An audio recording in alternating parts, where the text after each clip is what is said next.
샬롬, 이제 날씨가 많이 더워진 것 같죠? 환절기에 감기 조심하시고 오늘도 주의 은혜 가운데 승리하시기 바랍니다. 오늘 함께 보실 말씀은 역대하 10장 말씀 되겠습니다. 제 10장.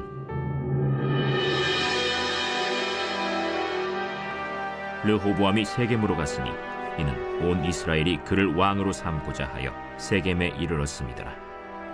느바세 아들 여로보암이 전에 솔로몬 왕의 낯을 피하여 애굽으로 도망하여 있었더니 이 일을 듣고 여로보암이 애굽에서부터 돌아오매 무리가 사람을 보내어 그를 불렀더라. 여로보암과 온 이스라엘이 와서 르호보암에게 말하여 이르되, 왕의 아버지께서 우리의 멍에를 무겁게 하였으나 왕은 이제 왕의 아버지께서 우리에게 시킨 고역과 매운 무거운 멍에를 가볍게 하소서. 그리하시면 우리가 왕을 섬기겠나이다. 르호보암이 그들에게 대답하되 3일 후에 다시 내게로 오라. 백성이 가니라.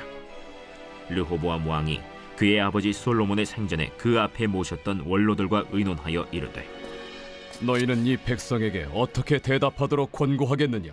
하니 그들이 대답하여 이르되, 왕이 만일 이 백성을 후대하여 기쁘게 하고 선한 말을 하시면 그들이 영원히 왕의 종이 되리이다.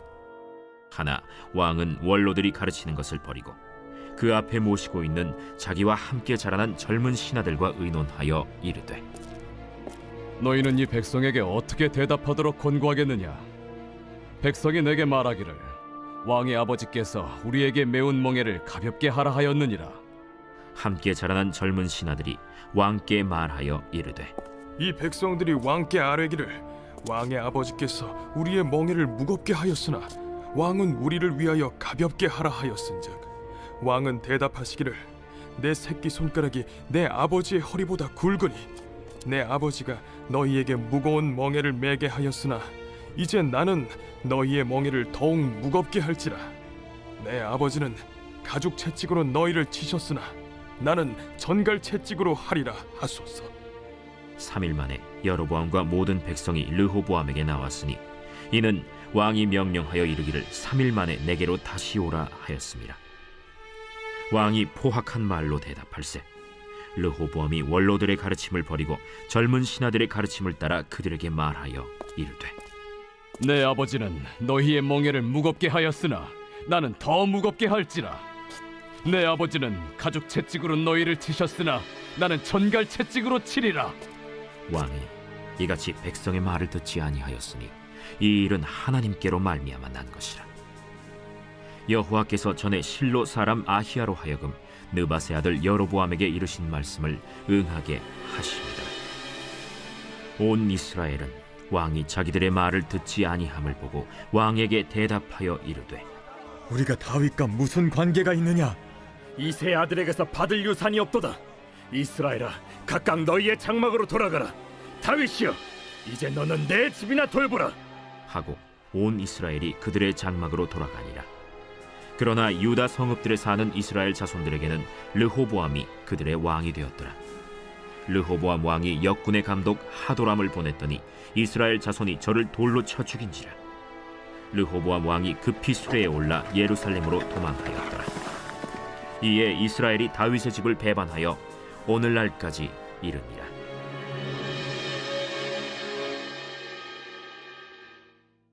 다윗과 솔로몬의 통일 이스라엘 왕조가 끝나고 10장부터 본격적으로 분열 왕국 시대가 시작되어 역대기서와 열왕기서의 차이점이 있다면 철저하게 남유다 위주로 기록되고 있다는 점이죠. 오늘 본문 제일 마지막 절인 19절을 보세요. 이에 이스라엘이 다윗의 집을 배반하여 오늘까지 이르니라.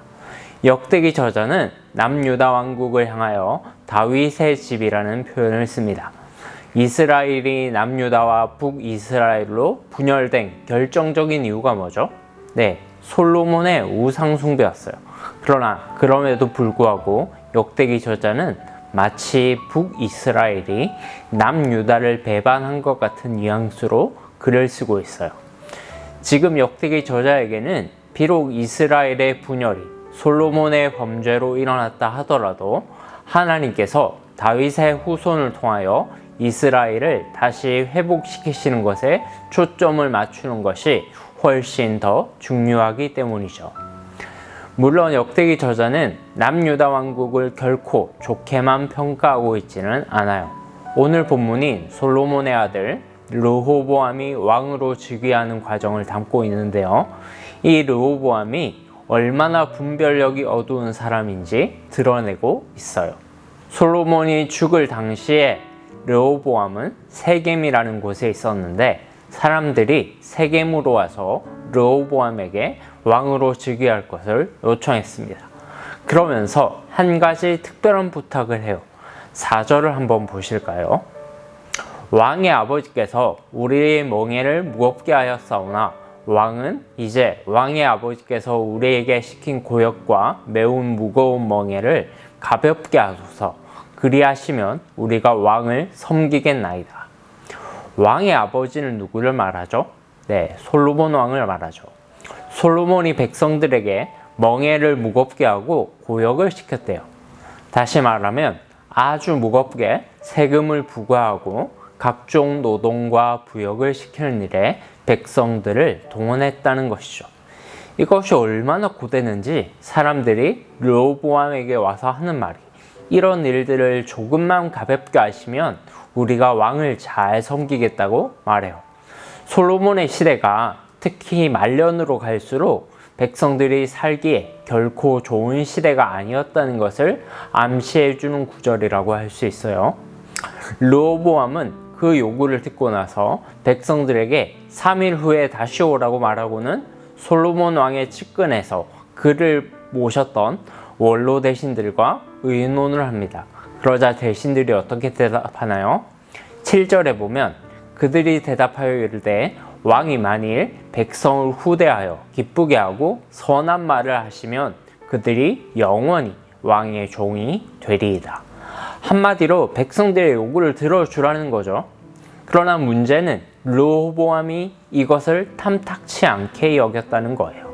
8절에 보세요. 왕은 원로들이 가르치는 것을 버리고 아예 원로들의 의견을 무시해버렸다는 거죠. 그리고는 자기와 함께 자라난 젊은 신하들과 의논했어요. 그들은 르호보암의 비위를 맞춰주려고 뭐라고 얘기합니까?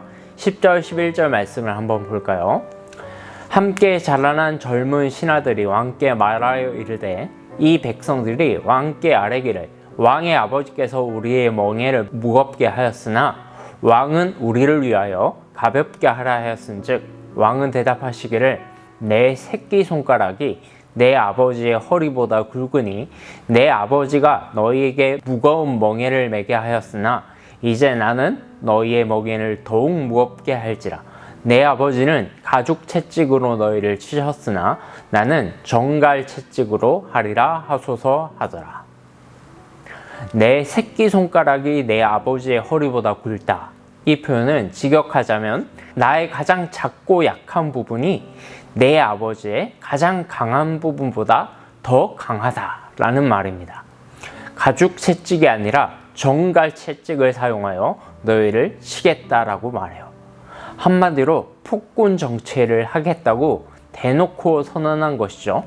왕의 명령에 반기를 드는 자는 찍소리도 못하게 찍어 눌러버리겠다는 거죠. 지금은 평화의 시대가 아니라 이스라엘이 분열되기 일보 직전이에요. 백성들의 마음을 잘 다독여서 하나가 되게 만드는 역할을 할 수 있는 안목과 분별력과 지도력을 갖춘 왕이 그 어느 때보다 요구되는 상황이에요. 그러나 르호보암은 어때요? 오히려 자기가 앞장서서 백성들을 핍박하고 나라를 분열시키려고 하고 있어요. 참고로 여기에 르호보암이 백성들의 멍에를 이전보다 더 무겁게 했다는 이 표현이 누구에게 사용되었는지 아시나요? 출애굽기 1장에서 애굽의 바로가 이스라엘 백성들에게 했던 방식이에요. 나날이 늘어가는 이스라엘 백성들을 두려워해서 더 포갑적이고 폭력적으로 그들을 다스렸죠. 바로 지금 애굽의 바로와 같은 짓을 르호보암이 하고 있는 거예요. 15절은 이렇게 말씀하고 있어요. 왕이 이같이 백성의 말을 듣지 아니하였으니 이 일은 하나님께로 말미암아 난 것이라.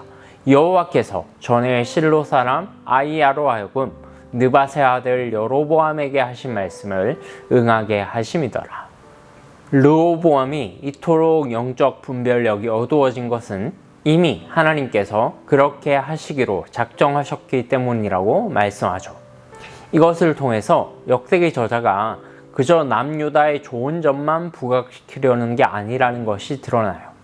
바벨론 포로에서 돌아온 유다 백성들에게 너희 조상들처럼 이렇게 분별력 없이 행동해서는 안 된다 라고 메시지를 던지고 있는 거예요. 사랑하는 여러분, 세대 간의 분별은 언제나 있어 왔죠. 서로 생각하는 바가 다르고 관점이 다르기에 갈등이 일어날 수밖에 없죠.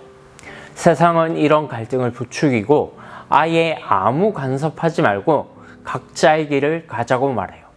애써 무슨 시대의 분별이니 이런 거 하지 말고 각자 편한 대로 살라고 말합니다.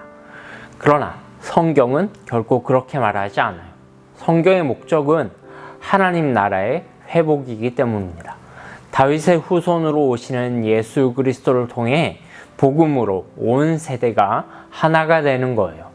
그래서 윗세대는 다음 세대를 신앙으로 잘 지도해 줄 책임이 있는 것이고, 다음 세대는 윗세대의 가르침이 정말 성경적인 가르침이라면 무슨 밀레니엄 세대든 MZ 세대든 이런 거 상관없이 겸손하게 그 가르침을 수용할 수 있어야 해요. 우리가 복음을 더 온전하게 신뢰할 때 성령께서 어른 아이 할 것 없이 우리 모두를 겸손케 하시고 하나가 되게 하실 것이라고 믿습니다.